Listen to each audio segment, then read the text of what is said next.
So we'll do a roll call. Trustee Malinowski. Present. Trustee Bernstein. Present. Trustee Anderson is absent. We also have present Chiefs Karani and Deputy Chief Cronin from Libertyville and Lake Forest respectively. Treasurer Snowden is not present. I'm here along with Attorney John Kelly and members of the public.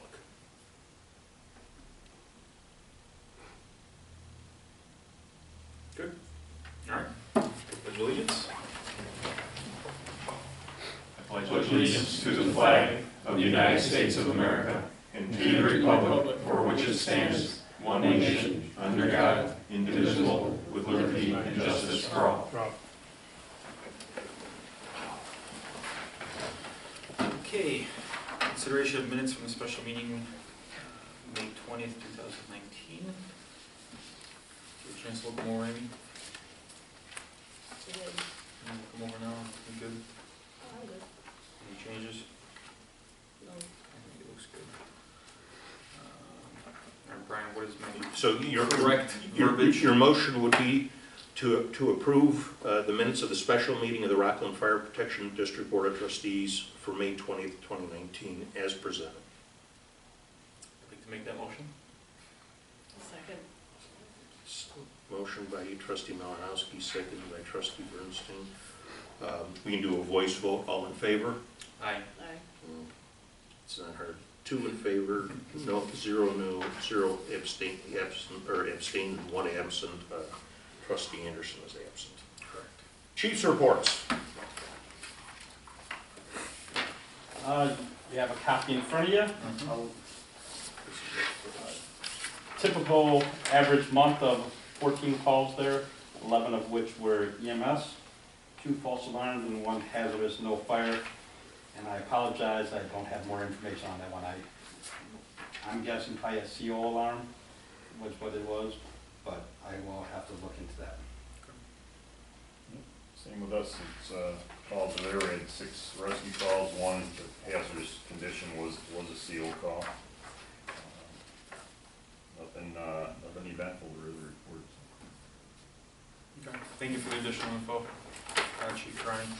We get those by email, please, because we do post them on the website.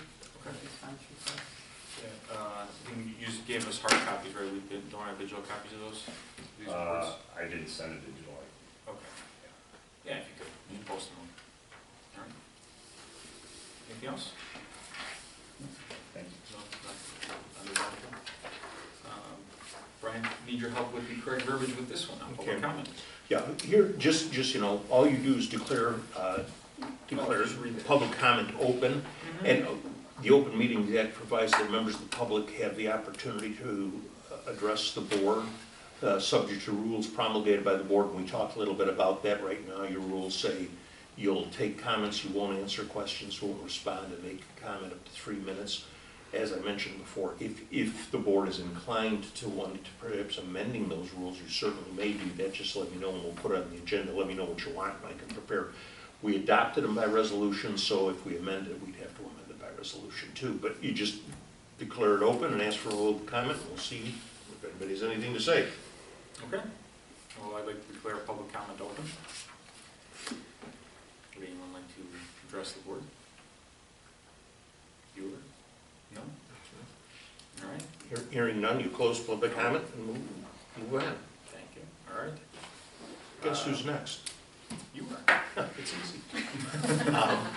So just a couple of things. We continue to monitor things going on in Springfield. Of course, there was a lot of adventure with the ending of the month and the ending of the session of the General Assembly.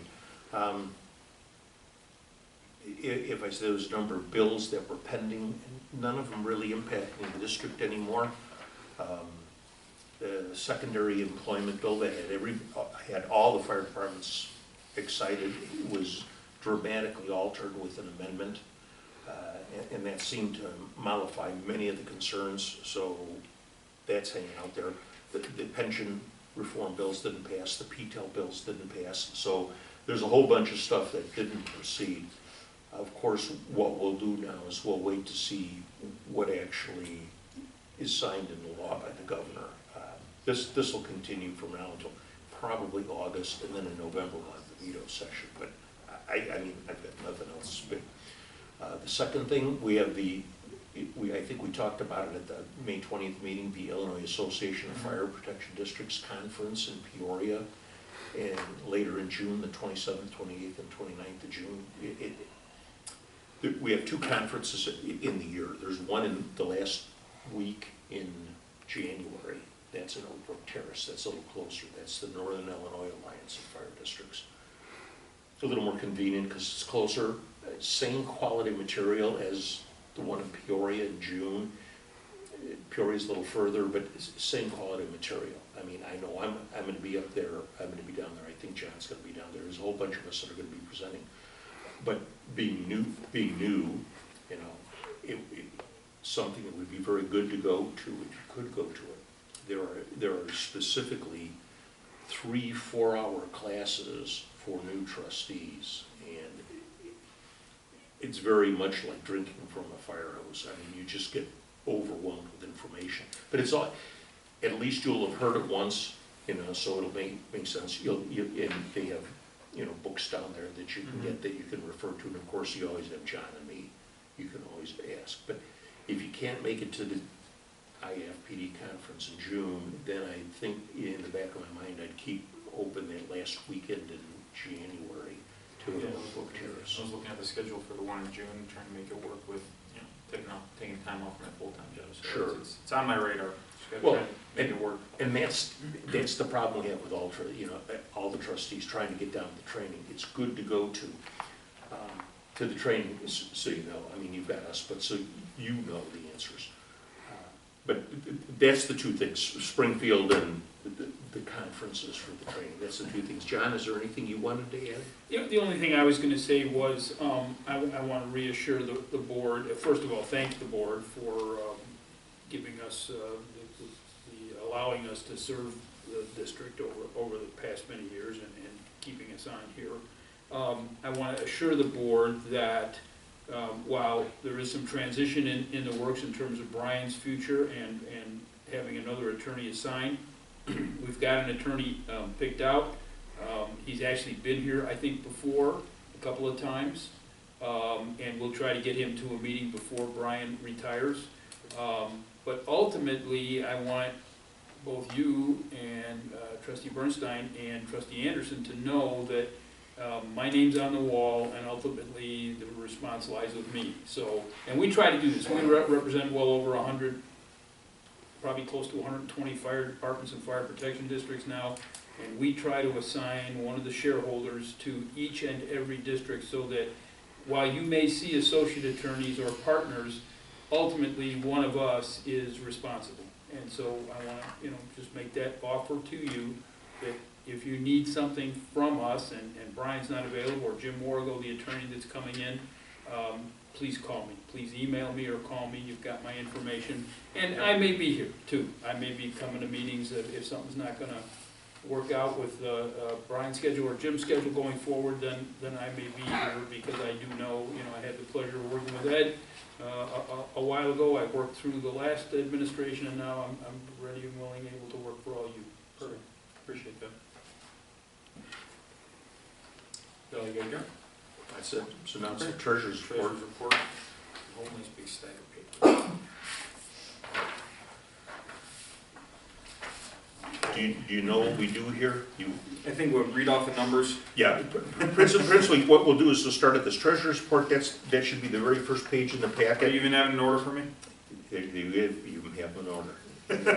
I like it when a plan comes together. All right. Lake Forest Bank and Trust. So which line item am I looking at here? We just usually go down the Lake Forest Bank and Trust Capital, $36,464.35. Got it. Checking, $178,598.57.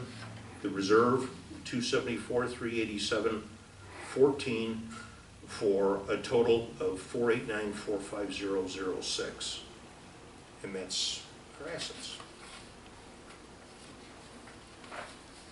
And then the next thing you would do is, if you flip the page, well, that's the checks to pay. I wanted to go to the budget tracking.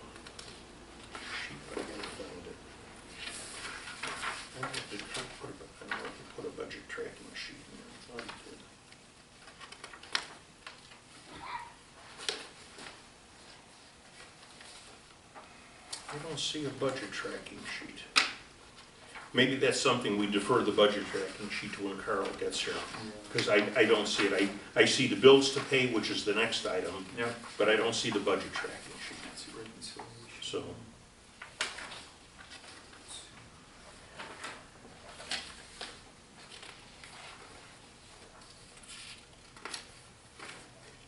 And the other thing, as a practical problem, because we haven't technically approved our budget yet, you see later on, we have a draft budget, there really is nothing to track against. All you can do is have your expenditures. In the past, you're required to approve your budget by July, the third month of your fiscal year. So that's the plan, is we'll approve by July, and Carl and I have talked about it, and that's one of the things that prompted Carl to get this draft done. Because I put that in the format of a budget appropriations ordinance, which we'll actually consider at the July meeting. But I'll talk about that later. So we really can't, we got nothing to track against because we don't have a budget yet. Yeah. Okay. So I would just table that for the moment. Table So the that's budget. line item, that's all of agenda item 7 pretty much, right? 'Cause it's not Correct. split up. So what you want to do is you want to have a motion to approve the treasurer's report as presented. Okay, so I'd like to make that motion, but then tabling the budget tracking. Got it. Okay. In the second. Second. It's real easy with two. Yeah, this one, now, because we're involved with money here, we typically do a roll call vote. And it's a, so you do trustee Bernstein, you vote yes or no. Yeah. Yes to approve it. You're doing good. We're voting that, okay. And then trustee Malinowski. Yes. Okay, so we have 2 in favor, none opposed, and 1 absent. Trustee Anderson. Okay. And approval of the outstanding Invoices, here's where you go into the next couple pages. Okay. The invoices tend to be the longer of the 2 reports, the 3rd and 4th pages. And Carl gave us all the details, the breakdown. Yeah. But typically, they just focus on the details, and then if there's any questions about any of the specific payments,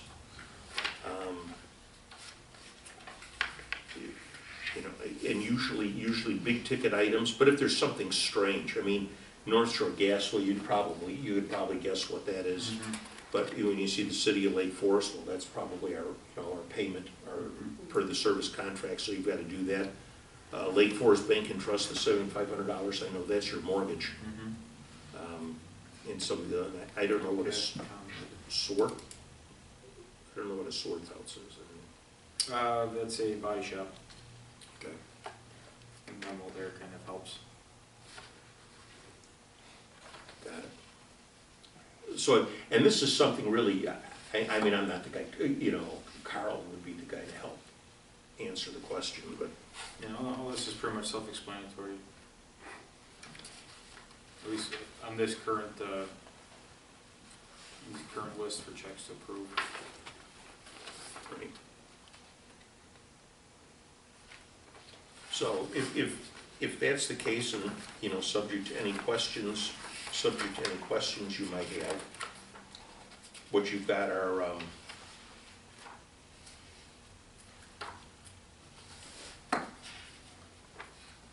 on the second page of that detailed list, you see a total amount.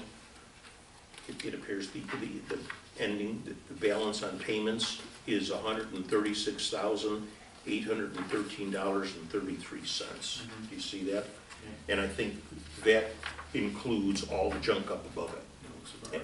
And you would approve payment of the invoices in the amount of $136,813.33 as presented.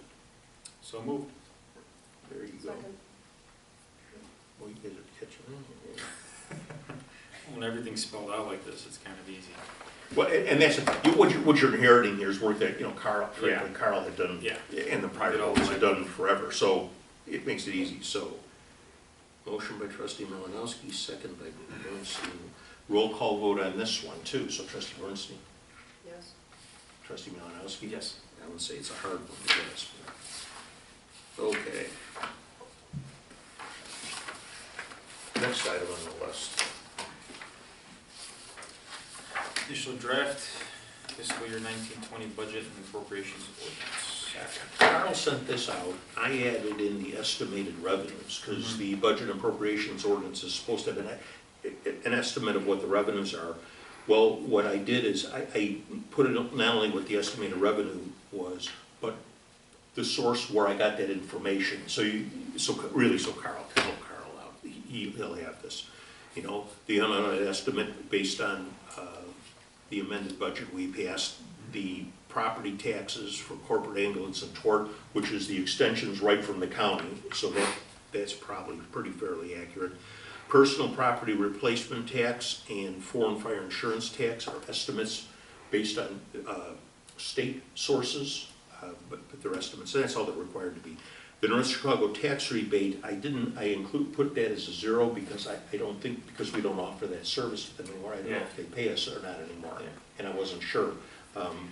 But you have all the revenue estimates. The expenditure estimates, this is Carl's black magic and voodoo. But it's fairly consistent with what we've done in the past. You see the costs where we estimate them. We typically will include a line for contingency, which we don't plan on using unless something really weird happens. We give you our best guess of what the numbers are. They're in black on your, and the contingency is a just in case. We put that in the appropriation. We don't plan on spending it, but if something happens, we've appropriated the money so we can spend it. And it's won't spend it correctly, right? And it's all in the correct line item. correct. It's a small amount. So if you look at it, you could look through the report as it is. Right now, this is just a draft. What you want to do is, accept the draft. It's posted because we're required to do that before we adopt it. And then at the July meeting, we'll actually adopt. I'll translate this into the format of a budget and appropriations ordinance, and I'll get that out to everybody so you'll have that to look at, because there's a very specific format that goes to it. Okay, so is there any action we need to take on this right now? It's a consensus to accept the draft as presented, and then we move forward to July. Okay. Do we need to make an actual motion to do that? No. All right, yeah, I'm good with it as presented by Carl, in Carl's absence. Okay. Line 10, discussion and possible action regarding the sale of Rockland Fire Protection District building. Yeah. Any news? I have heard nothing from either Mr. Klugian nor his attorney. Our resolution said that, once a bid was accepted, the terms would be translated into a standard real estate sales contract. And in fact, I've spoken with Mr. Klugian twice about it, and I said I need to talk to your attorney because there's some things we've got to do, and I have not heard anything from him. So no news, no update. Well, kind of related to this, or I don't know if this would be a separate business. I had a resident ask me, he was a former member of the department, still a current resident of the district and a taxpayer. He was asking about using the building for a private function. I think he said it was a very engaging party. He met his fiance actually here through the department.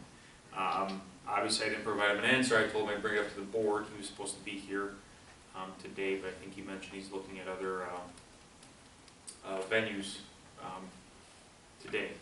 So I just wanted to bring it up to the board. I know there was, I don't want to say rented out, but the building, while it was vacant, was used by a private corporation, a private company, Tops, under a previous board, but I think it was presented as that it was the Lake County Sheriff's, regardless. But I know it was used before, and someone paid to use it.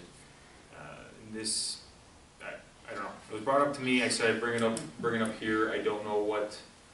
I'm sure there's a liability issue, but I don't know what other problems or if it can be done or Yeah. what the deal is with using a pseudo public building, district building. Well, okay, just a couple thoughts off the top of my head. Of course, I'll welcome any comments John might offer, but this remains a public building for public purposes. My understanding of the activity you're referring to, the Tops with the animal training, was done pursuant to a request from the Lake County Sheriff, a governmental entity. And the fact that they use an entity, I mean, they're entitled to use an entity too. Use of public facilities for a private function, I know of nothing in the Fire Protection District Act that even begins to address that, number one. So, I mean, I'm not sure about the authority. But secondly, like you said, liability is a second thing, you know, just the slip and fall, because you'd be on the hook. A third thing I could think of is any sort of wedding function that I've been associated with typically has alcoholic beverages associated with. That doesn't happen without a license, and the fire district actually could get a license for certain reasons. That's not one of them. So they could not have alcohol here. I'm not sure it's a good idea, you know, without delving into it. I'm not sure it's a real good idea because of the lack of authority to do it, the exposure for liability, and God help you if there's liquor served without a license. I mean, The headache that would be. yeah, so, but I mean, John, do you have any thoughts other than that? Or? No, those, you pretty well covered it. So, I mean, it's really up to you, but at this stage, I don't think I'd really pursue that too strongly. I maybe encourage him to look for another venue that would be perhaps more appropriate.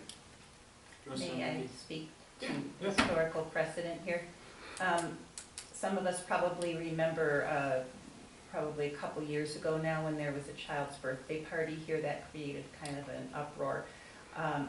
At that time, and I don't know if conditions have changed, at that time it did turn out that the Fire Protection District's insurance did cover events like that at the fire station. And the conclusion, as I recall, was that the board approved a policy in which residents of the district might be allowed to use the facility with consent of the board. But Brian, of course, makes a very good point in regard to alcohol, so that's probably, that would probably cut this one out. Are you aware, have you seen that policy, Brian? I Because if we put the I don't want to say the stipulation under that absolutely no alcohol under, if it means that much to them, I'm just thinking, you know, he volunteered here, they met here, if it really means that much to them and they want to have some sort of event here minus the alcohol, if they can do that. The other thing is, I think at that time, wasn't there a firefighters association that was still in existence? Because I think the association had his hands in it, and now it's the firefighters association making the arrangement with the district. And It was, the district actually did adopt a policy on after that incident, the district board adopted a policy relative to private use of the district facilities. I would encourage you to research that and clear it up, because it's entirely possible, even likely, that other community groups may ask for use of the building, and it would be just as well to know what your policy is and whether you want to continue to follow that. And I just mentioned, for you two who are new to it and others, one of the concerns we have from a legal perspective is when you get requests from groups to use your facilities, is in considering requests, you can't be discriminatory in your considering requests. So if you get a request from, you know, person A to do it or person B to do it, then you have person C who's a member of the, God knows what, American Nazi Party, Ku Klux Klan, some group you really don't want to do. But I mean, have you painted yourself in the box? So that's something we always kind of caution.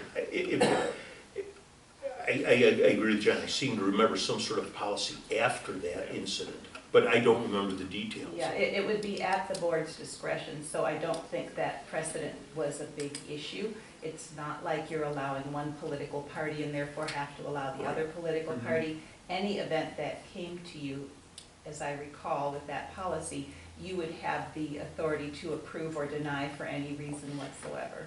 And you know, another thing that we had though at the time too is you had staff here, you know, to kind of monitor what's going on.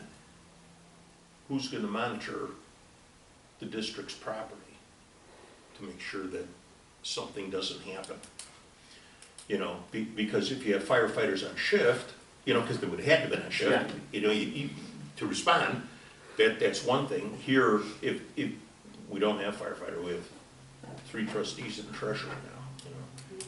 And, you know, who's gonna be mindful of the district's interests during the preparation for this event, should it occur, the event itself, and for the cleanup afterwards? Now, some of that we can cover with an agreement or a contract or something, but still, you'd want somebody here to protect the district's Yeah, interests. so, yeah, But I have to go back and look for that policy, I don't remember it.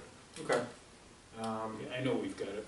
Yeah, so if you could look into that, and then we'll, probably put this on a future agenda item or something, and, Well, what I'll do is I'll look for it, because I'm sure we passed it by resolution, and if we did, I'll email it to the 3 of you, and Carl too, because that way he knows, he's the treasurer, so. I think your insurance agent would need to confirm that there haven't been any changes in the insurance coverage. I'm pretty sure there haven't, but you want to confirm that.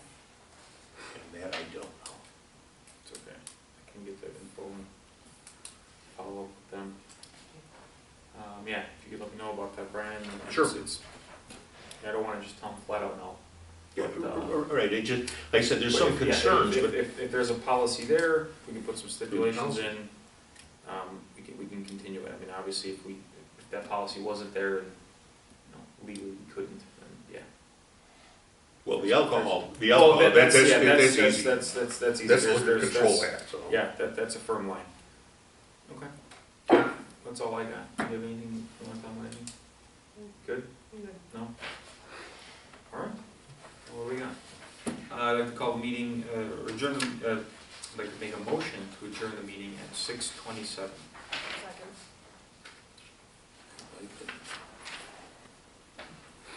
Can we do a voice vote, all in favor? Aye. Any opposed? We don't want to take the meeting long. You only get to know it, so very easy. All right. Very good, done. Thank you, everybody. That's all that.